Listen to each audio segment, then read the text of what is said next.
পুরো ছাই হতে দেখলাম।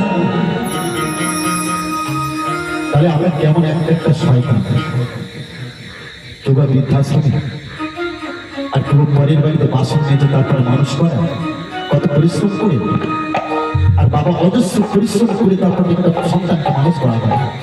তাই সে সন্তান আমাদের দিকটা আমি কেমন শয়তান মায়ের মুখে আগুন ছেড়ে দিলাম, আমি কেমন শয়তান মায়ের মুখে আগুন ছেড়ে দিলাম।